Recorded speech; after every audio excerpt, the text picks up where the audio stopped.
One of the most common questions that you ask me is how many calories should I be eating? And that's actually not an easy question to answer because it depends on your current weight or your body composition and how much activity you're doing and what your goals are. But in this video, I'm going to give you a step-by-step guide on how to calculate your calories and macros if you're trying to lose weight and you're over 40.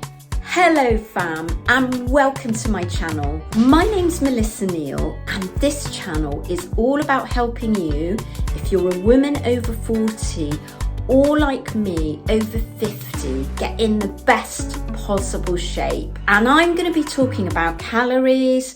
I'm going to tell you how to calculate your own calories, and I'm also going to tell you how to calculate your macros.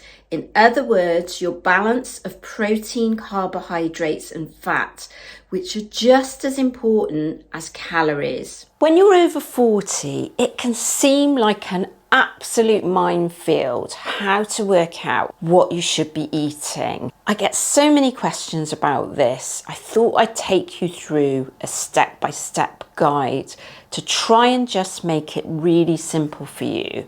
And this video's for you if you're looking to lose weight. If you're looking to gain weight or maintain your weight, I'm not talking about that. I'm actually talking about weight loss, or even better, let's talk about fat loss. The first thing you need to be considering is getting yourself into a calorie deficit. So what does that mean? All a calorie deficit is burning more energy than you're putting in. And what you're putting in, the fuel that you're putting in, is actually food, isn't it? And normally for most women, and most women this age, a calorie deficit would normally mean calories of around 1,500 to 2,000 calories. And it is going to be dependent on your weight, your body composition, and your activity levels. And everybody has a slightly different metabolism. How do you calculate how many calories you should be eating? The simplest way to do this is to go to an online calorie calculator and work out your maintenance calories. Don't use the calculator to work out how many calories you should be eating to lose weight, because that's when they start to get really inaccurate and try to get you on really low calories. Just use it for working out your maintenance calories. It's not completely accurate, but it's the simplest way for you to do it, to get an idea of what your maintenance calories are. There's a website called calculator.net, and I'm just going to show you here what you would plug in. So you're going to plug in your height, you're going to plug in your weight, and you're going to plug in your activity levels, whether you're male or female. If you're watching this, you're probably female, and how old you are. And then it's going to come up with, you can see here, a number which is your maintenance calories. And you take those maintenance calories. For example, my maintenance calories, around about 2,000 calories, could be a little bit more, 2,100 calories.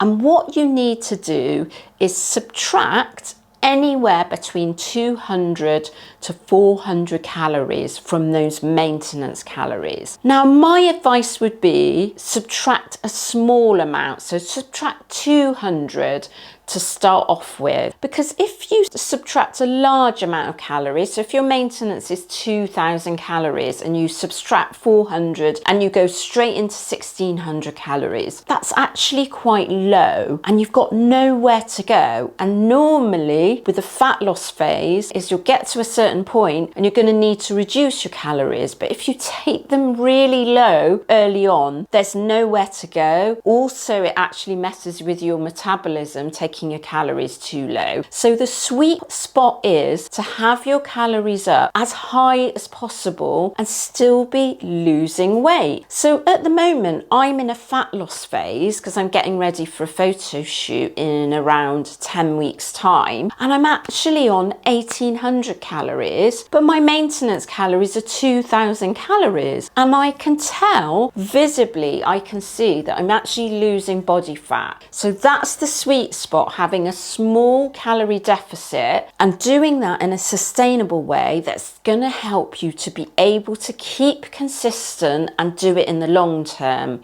And if you take your calories too low, you won't be able to stay consistent and do it in the long term, because what's going to happen is you're going to get really tired and you're going to get really hungry, and then the temptation is to go off plan. But if you're not tired and you're not hungry, then you're going to be able to stick to it for the long term, which means you're going to achieve much better fat loss results. So once you've calculated your fat loss calories, you've taken your maintenance calories and you've subtracted anywhere between 200 to 400 calories, then you need to consider your macronutrients. Now, why do I always talk about macronutrients? What I'm really concerned with is actually taking your protein high. So why is that? Why is that important for women over 40? Firstly, having your protein high is actually going to be better for fat loss. Protein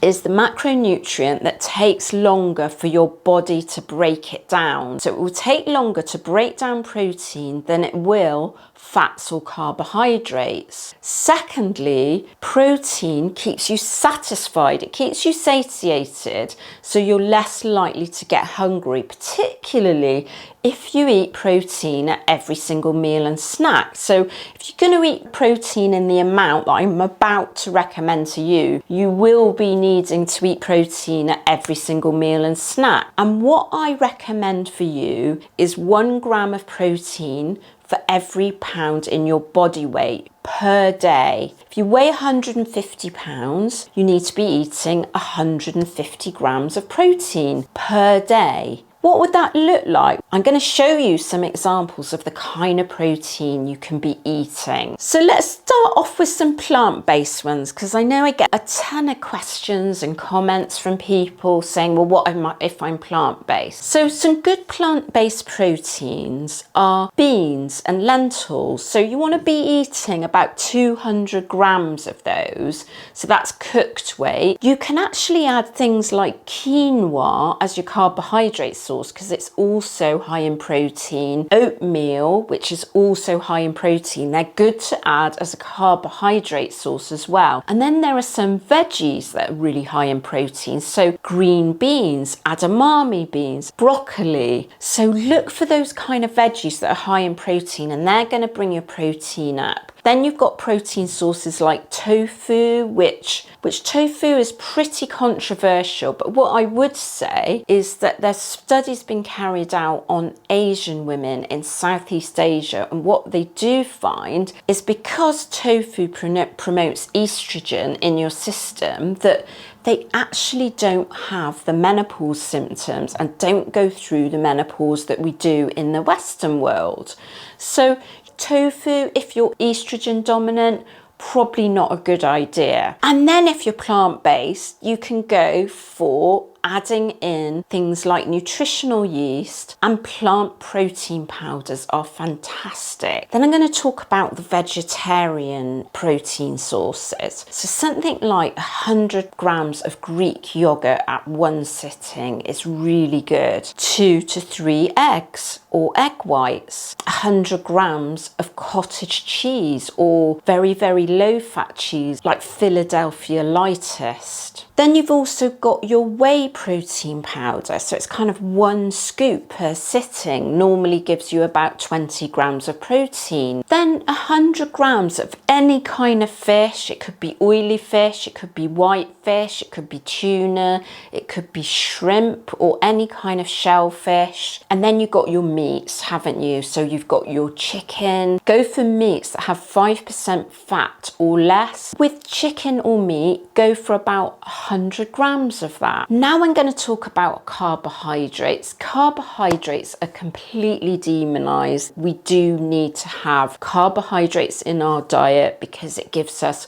performance during our workouts, particularly strength training, as well as protein. Carbohydrate is actually a key component of muscle building. It's going to give you energy to get through the day, energy to get through your workouts. We need carbohydrates for really important body functions like brain function. Now, I'm not talking about a high carbohydrate diet. For most of you, it's going to be anywhere between 100 grams to 200 grams of carbohydrates. And good carbohydrate sources are things like potato, sweet potato, rice, quinoa, oatmeal, you call it in the USA, we call it oats in the UK. You know, you've got your whole grains, so your whole grain bread and your whole grain pasta. It's always better to go for whole grains if you can do, because they're going to keep you fuller for longer. And then it's really important to get your fats in, so fats that are good for you, but you can kind of eat any type of fat, but just don't go for trans fats. And that's things like olive oil, avocado, fish oils, coconut oil, butter and cheeses as fats. They're absolutely fine as long as you don't have a food intolerance to them. And things like dark chocolate, that's actually a fat as well. Try and build in a few of those things that you enjoy into those macronutrient content, which is your balance of your protein, carbohydrates and fats, and you're going to have a much better enjoyable experience. And how you balance your protein, carbohydrates and fats, around about a third each of those, give or take. You know, I like to do 35% protein, 35% carbs and 30% fat, but you might want to bring those up and down by about 5%, and that's okay. You don't want to take your fats much lower than 40 grams of fats, and you don't want to take your carbohydrates much lower than 100 grams of carbohydrates. And if you want a guide that actually explains all this in a lot more detail, I actually have a free nutrition guide. I'm going to put a link up here. It's a free nutrition guide, and it's also a sample meal plan, so you can see exactly how you should be eating. And what you want to do when you've got your calories that you've calculated, you've got the amount of protein that you're going to be eating and your carbs and your fats, because you know it's going to be about a third each, 30 to 35%. You take those numbers and you plug them into MyFitnessPal, and that is going to be where you can track all your calories and macros, and that's going to really help you understand exactly what you're eating and achieve that fat loss that you want. So I hope that's demystified how many calories you should be eating. And do let me know if you're going to try this out and download my free nutrition guide. And I've put a video here all about nutrition before, during and after menopause, and how to balance your hormones, because it's not just about macros and it's not just about calories, it's actually eating for your hormones.